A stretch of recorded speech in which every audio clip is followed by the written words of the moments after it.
Ok, turma.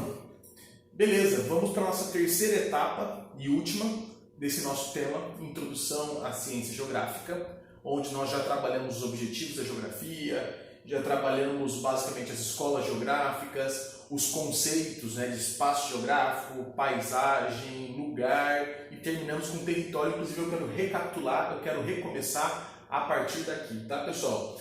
Nós basicamente estávamos estudando 4 dos 5 conceitos. Como nós vimos o conceito de região, eu vou criar uma videoaula só para ele, beleza? Nós estávamos vendo os conceitos ou categorias de geografia e terminamos falando de território. Eu vou recapitular aqui, pessoal, porque vai ser fundamental para a gente entrar nessa nossa terceira e última etapa do nosso módulo, ok? O território, então, é visto pela geografia como um espaço físico delimitado por fronteiras e possui um poder político sobre ele que o domina. Esse poder político normalmente é representado pelo Estado, ok? O Estado com E maiúsculo, que é o poder máximo. E eu comentei com vocês que essa forma de Estado, o perfil do Estado, mudou muito ao longo dos anos.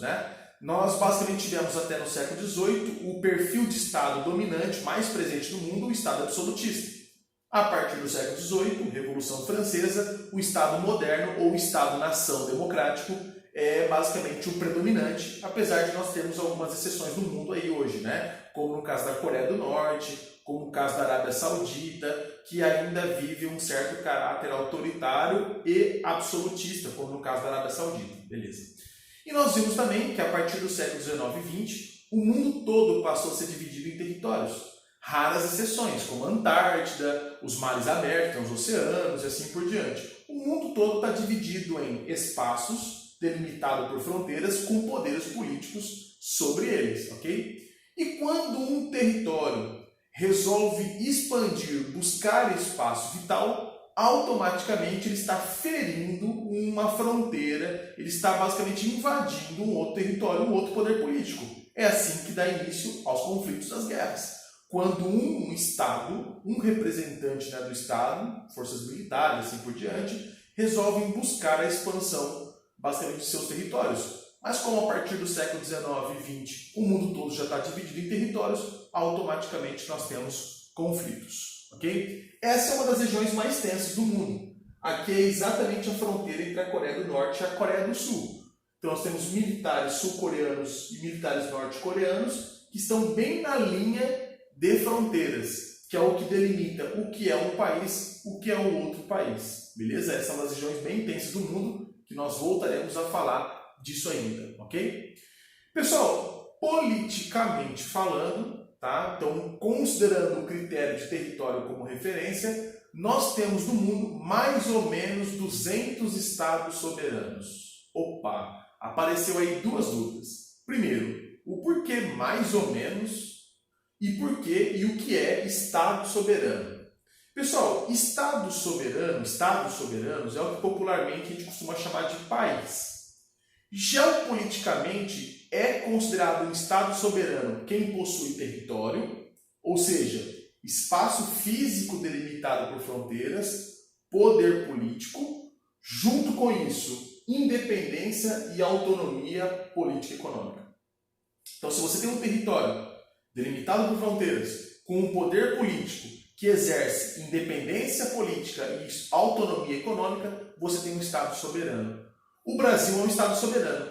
Nós temos espaço físico, nós temos fronteira, nós possuímos um poder político que domina basicamente esse território e nós temos independência política, nós somos um país independente e nós temos autonomia econômica. Nós podemos seguir os nossos passos e diretrizes econômicas. Claro que obedecendo algumas regras internacionais, mas somos nós que definimos os nossos rumos políticos e somos nós que resolvemos os nossos rumos econômicos. Okay? Então o Brasil pode ser visto como um Estado soberano. Okay? Então o Estado soberano é isso. Território, poder político, beleza? Então tem um espaço físico delimitado por fronteiras, tem um poder dominador ali político e ainda por cima independência e autonomia política e econômica. Eu falo que há 200, mais ou menos 200 Estados soberanos porque depende de cada país. Por exemplo, o Brasil reconhece a existência da Palestina como um Estado soberano. Para o Brasil, a Palestina tem território, tem poder político, tem independência política política e possui autonomia econômica. Então, para o Brasil, a Palestina é um Estado soberano. Para os Estados Unidos e para Israel, não. Ok? Eles não reconhecem, afinal de contas, são inimigos históricos e políticos. Mas, pessoal, esse poder político que domina o território e que nos Estados soberanos possui independência e autonomia política e econômica, mudou-se muito ao longo do tempo, como eu já falei com vocês. Inclusive, esse pensador, filósofo, jurista francês, tá? Jean Baudin, ele no século XVI dizia que o melhor formato para o Estado ser soberano é o formato absolutista. Não há configuração melhor de Estado, não há maneira melhor de defender os interesses do território se o Estado for absolutista. Então, o melhor perfil, tá, para a visão do jurista, né, e filósofo e pensador francês Jean Baudin, basicamente é que o Estado absolutista é a melhor forma, a melhor configuração de Estado para defender o território e, no caso, defender os interesses políticos e econômicos. Só é soberano se a forma do Estado for absolutista, segundo esse jurista e pensador. Mas olha como muda. No século XVIII, o também francês Jean-Jacques Rousseau vai dizer para a gente que a melhor forma de Estado, a que mantém a soberania, que mantém a defesa do território e os interesses políticos e econômicos, é o Estado moderno. Muda-se completamente a visão dentro de um mesmo país. Mas claro, pessoal, século XVI, a forma de Estado predominante que nós tínhamos no mundo era absolutismo, ainda mais na França, que vivia um absolutismo. Já no século XVIII, nós teremos a Revolução Francesa. Então começa-se aquela organização da burguesia local para derrubar o rei. Okay? A Revolução Francesa nada mais foi do que uma organização da burguesia, primeiramente francesa, depois da burguesia de outros países europeus, okay? Uma organização da burguesia francesa que estava cansada das atrocidades do rei, das atrocidades do poder absolutista, né, que massacrava, cobrava-se altos impostos e assim por diante. Essa burguesia vai se organizar e vai procurar, através de uma força popular, derrubar essa forma de Estado. E vai ser derrubado, marcado pela queda da Bastilha. Okay? A partir do século XVIII, então, essa visão de Jean-Jacques Rousseau vai ser predominante no mundo. A melhor forma de Estado para defender o território e os interesses soberanos de um país, econômico e político, é o Estado-nação. O Estado moderno é esse que o povo possui o poder. Então, são visões de dois franceses, mas são visões antagônicas com relação à soberania. Um diz que só mantém a soberania se o Estado for absolutista, e o outro diz que só se mantém a soberania, a independência política e econômica e a defesa do território, se o Estado basicamente entregar para o povo, ok? Basicamente o poder, certo? Só que, pessoal, é o seguinte, acontece, além do problema das guerras, dos conflitos, que é quando um poder político tenta buscar espaço vital e avança sobre um território de um outro poder político, além desse problema, nós temos um outro problema. E quando dentro de um território, dentro então de um espaço delimitado por fronteiras, nós temos mais que uma nação? Ixi, professor, complicou. Território, país e nação não é a mesma coisa? A gente pode entender que país e território apresentam semelhanças. Ambos são espaços físicos delimitados por fronteiras com um poder político que o domina. País e território se apresentam assim. Nação já não tem nada a ver com o território. Nação é o povo que ocupa o território. Só que nós temos, em alguns casos, onde o território, o espaço físico delimitado por fronteiras, possui mais que uma nação.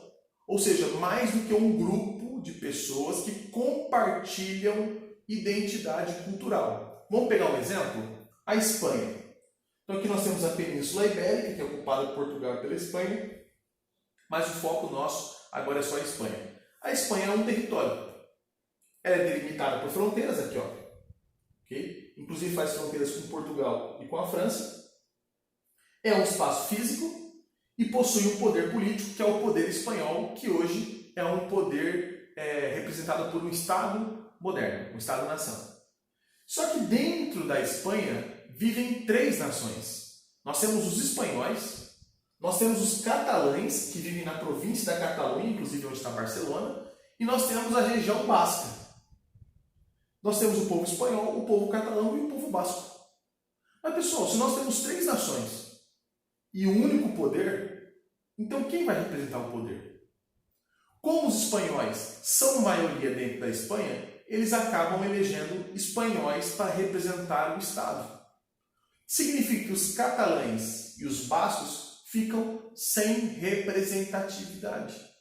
Okay? Como eles são minoria, eles não conseguem força política suficiente para formar um representante máximo do Estado. É aí que surge um problema chamado movimentos separatistas. Movimento separatista é quando uma nação quer o fatiamento, quer a divisão, a separação de parte do território do país. A região da Catalunha é um movimento separatista, a região basca é um movimento separatista. Então são quando povos, quando uma nação, como ela não se sente representada politicamente, ela quer a separação do território do qual ela ocupa. Então, como os catalães eles se concentram na Catalunha e como os bascos se concentram na província basca, eles querem a separação da região basca, querem a separação da região da Catalunha da Espanha. Eles querem ser um país independente. Por isso nós chamamos de movimentos independentistas. É assim que funciona. Mas nem sempre os movimentos separatistas são democráticos. Por vezes, os movimentos separatistas utilizam o pessoal de estratégias de guerra, de medo, de terror para conseguir os seus objetivos. Aqui nós temos um exemplo. Esse é o grupo ETA, ok? Pátria e Liberdade Basca. Esse grupo, pessoal, é um grupo armado, ok? De origem basca, que quer a separação da região basca, mas eles basicamente lutam através do uso do medo. Eles usam de ataques terroristas para tentar pressionar o governo espanhol a dar a independência da região basca, o que nunca aconteceu. Já houveram vários atentados praticados pelo grupo ETA, já houveram pedidos violentos então de independência, porém a região basca não conseguiu independência. Ela conseguiu no máximo uma autonomiazinha política, agora ela pode escolher o seu governo provincial, tipo aqui no Brasil, um governador. Okay? Mas nunca conseguiu. Inclusive, o grupo basco, alguns anos atrás, disse que não utilizará mais de atentados terroristas como estratégia de luta. Mas já provocou vários atentados, mas até hoje seus objetivos não foram alcançados. No ano retrasado, a Catalunha chegou também a representar o movimento independentista. Okay? Ela chegou a decretar a independência, beleza? Mas não deu certo. O governo espanhol reprimiu violentamente o processo e basicamente prendeu os líderes políticos que estavam coordenando o movimento de independência. Tudo bem? Então nós temos a lei das guerras, que é quando um Estado tenta invadir um território de um outro Estado, ok? À procura do espaço vital. E nós temos também aí, pessoal, problemas internos, chamados de movimento separatista, quando o povo ou nações que ocupam um país querem a independência, querem a separação do território do qual elas ocupam. Isso aqui, pessoal, é um exemplo, cada cor dessa é um exemplo de um movimento separatista. Inclusive no Brasil nós chegamos a ter um movimento separatista, chamado Movimento Sul-Grandense. Não evoluiu muito, afinal de contas o Brasil tem diferenças regionais, mas o Brasil não chega a ter diferentes nações. O Brasil não tem povos que falam línguas diferentes. O Brasil não tem povos que tem uma outra colonização. Que no Canadá, por exemplo, que é um problema grave, né? O Canadá tem pelo menos aí 3 nações ocupando o país. Nós temos os canadenses de origem francesa, os canadenses de origem inglesa, que é a maioria, e nós temos os canadenses de origem nativa. Então, por exemplo, a região de Quebec é uma região separatista, que é ocupada por povos canadenses de origem francesa. Nunavut também é uma província separatista, ocupada por indígenas. Okay? Então são regiões que têm povos, têm nações diferentes do restante do Canadá. Então eles querem a sua independência e lutam para isso. Um outro exemplo que nós podemos analisar é o caso do Sudão, pessoal. O Sudão é um país que está ocupando uma região da África exatamente na divisa entre as duas etnias. Como assim? Se você pega o continente africano, a gente consegue dividi-lo em duas etnias. Nós teremos parte do continente africano ocupado por povo árabe de religião muçulmana, que é o norte da África, apelidada de África Branca ou Saariana. E nós teremos a porção sul da África, apelidada de África Negra, ocupada por povos negros, basicamente de etnia negra, né? E de religião cristã ou animista, que são religiões tribais. Então o continente africano ele é dividido nitidamente em duas etnias e religiões. Então ao norte, África Saariana ou África Branca, povos de etnia árabe, religião muçulmana, e a porção sul da África, nós teremos a África Negra subsaariana, formada de povos de etnia negra e religião cristã ou animista. O Sudão é um país que está bem na divisa. Tanto que era um país, um território, um poder político, mas dentro do Sudão vivia duas etnias, árabe e negra. Muçulmanos e cristãos viviam dentro do país. Como nós só temos um poder político que representa o máximo, ali o poder centralizador, ok? No Brasil representado pelo presidente, por exemplo, quem vai ser esse poder central? Um negro ou um árabe? Um muçulmano ou um cristão? Nós temos esse problema, ok? Basicamente, pessoal, isso gerou uma guerra civil longa dentro do Sudão. Os povos árabes guerreando contra os povos negros. Os povos árabes muçulmanos guerreando contra os negros cristãos. Guerra entre povo de um mesmo país é chamado de guerra civil, ok? O Sudão passou por guerra civil durante décadas. Para tentar resolver o problema, em 2011 foi feito um plebiscito no Sudão. Os sudaneses foram para as urnas votar não um representante político, mas votar se eles queriam ou não a divisão do território. E o sim ganhou. O Sudão foi dividido e foi criado o mais novo país do mundo, chamado Sudão do Sul. Okay? Então agora você tem um território e o poder político árabe, muçulmano, e agora você tem um território e o poder político negro, cristão. Então dividiu-se e criou o mais novo país do mundo, inclusive que participou da primeira Olimpíada aqui no Rio de Janeiro, o Sudão do Sul. Ok, pessoal? A Olimpíada no Rio. Mas os problemas não acabaram. Na verdade, surgiu um novo problema. Quando se dividiu o Sudão em duas partes, o petróleo ficou no Sudão do Sul, as reservas, as jazidas, e as refinarias ficou no Sudão. Então agora deixou de ser uma guerra civil, um problema separatista, e agora virou um problema entre dois estados soberanos, podendo gerar, sim, uma guerra. Certo, pessoal? Basicamente essa é a nossa terceira etapa da aula. Tranquilos? Vou continuar gravando outras videoaulas sobre outras temáticas e vou mandando para vocês aos poucos. Então até mais, pessoal!